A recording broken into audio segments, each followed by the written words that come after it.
ఆంధ్రప్రదేశ్ రాజకీయాల్లో మాజీ ముఖ్యమంత్రి వైఎస్ జగన్మోహన్ రెడ్డి వ్యవహార శైలిపై మరోసారి తీవ్రమైనటువంటి విమర్శలు గుప్పించబడుతున్నాయి. సాధారణంగా ఏ రాజకీయ నాయకుడికైనా ఎన్నికల ఓటమి అనేది ఒక పెద్ద కంజువెక్టుగా మారుతుంది. లోపాలను సరిదిద్దుకొని క్షేత్రస్థాయిలో ప్రజలు తమను ఎందుకు తిరస్కరించారో విశ్లేషించుకొని ముందుకు వెళ్లడం పరిపాటి.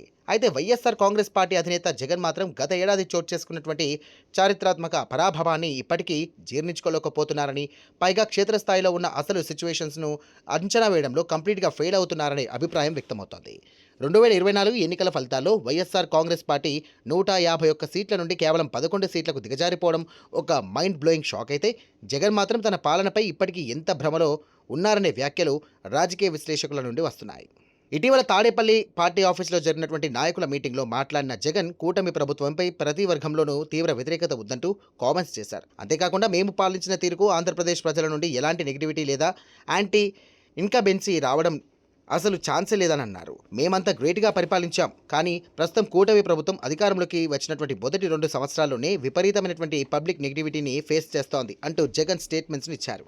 ఇక ఓటమి వచ్చి 2 ఏళ్లు దాటుతున్నప్పటికీ 151 సీట్ల నుండి 11 సీట్లకు పడిపోయిన ఒక పొలిటికల్ లీడర్ ఇంకా తన పాత పాలనే గ్రేట్ అంటూ ప్రమోట్ చేసుకోవడం, పబ్లిక్ వర్డిక్ట్ను కనీసం రెస్పెక్ట్ చేయకపోవడం ఏ రకమైనటువంటి మైండ్ సెట్ అంటూ నెటిజన్లు, ఇటు పొలిటికల్ అబ్జర్వర్లు ప్రశ్నిస్తున్నారు. గత 5 ఏళ్ల కాలంలో జగన్ సర్కార్ అవలంబించినటువంటి బటన్ నొక్కుడు పాలనే వల్లే ఇక కంప్లీట్ డెవలప్మెంట్ ఆగిపోయిందనేది ఓటర్ల ప్రధాన ఆరోపణ.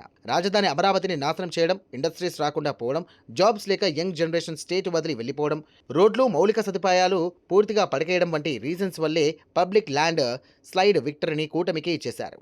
జగన్ మాత్రం సంక్షేమ పథకాల డబ్బులు డిపాజిట్ చేస్తే చాలు ఓట్లు పడిపోతాయని భావించారు. అయితే క్షేత్రస్థాయిలో గ్రౌండ్ రియాలిటీ వేరుగా ఉందనే విషయాన్ని ఆయన ఇప్పటికీ రికగ్నైజ్ చేయడం లేదు.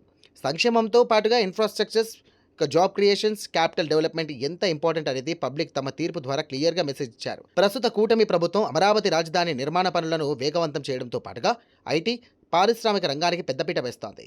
ఇప్పటికే టీసీఎస్, ఐబీఎం, మైక్రోసాఫ్ట్, గూగుల్ వంటి గ్లోబల్ టెక్ దిగ్గజ సంస్థల భాగస్వామ్యంతో భారీ ప్రాజెక్టులను, ఏఐ క్వాంటమ్ హబ్లను కూడా అమరావతి, విశాఖపట్నం వేదికగా నెలకొల్పుతున్నారు. లక్షలాది ఉద్యోగాలు క్రియేట్ అయ్యే దిశగా పెట్టుబడులు వస్తుండడం, రాష్ట్ర మౌలిక సదుపాయాల వ్యవస్థ మళ్లీ పుంజుకోవడం ప్రజలందరికీ స్పష్టంగా కనిపిస్తోంది. ప్రత్యక్షంగా అభివృద్ధి క్షేత్రస్థాయిలో జరుగుతున్నప్పటికీ జగన్ మాత్రం ప్రస్తుత ప్రభుత్వంపై పబ్లిక్ నెగిటివిటీ ఉందంటూ ప్రకటనలు చేయడం ఆయన గ్రౌండ్ రియాలిటీకి ఎంత దూరంగా ఉన్నారో స్పష్టం చేస్తోంది. ఇక ఈ తరహా తీరును పసిగట్టినటువంటి రాజకీయ విశ్లేషకులు, సర్వే నిపుణులు విస్పష్టమైనటువంటి అభిప్రాయాన్ని వ్యక్తం చేస్తున్నారు. జగన్మోహన్ రెడ్డి ఎంత త్వరగా తన సొంత భ్రమల నుండి బయటకు వచ్చి ప్రజల అసలు ఆలోచన విధానాన్ని సరిగ్గా అంచనా వేసుకుంటే కనుక వైఎస్ఆర్సీపీకి అంత మంచిదంటూ హెచ్చరిస్తున్నారు.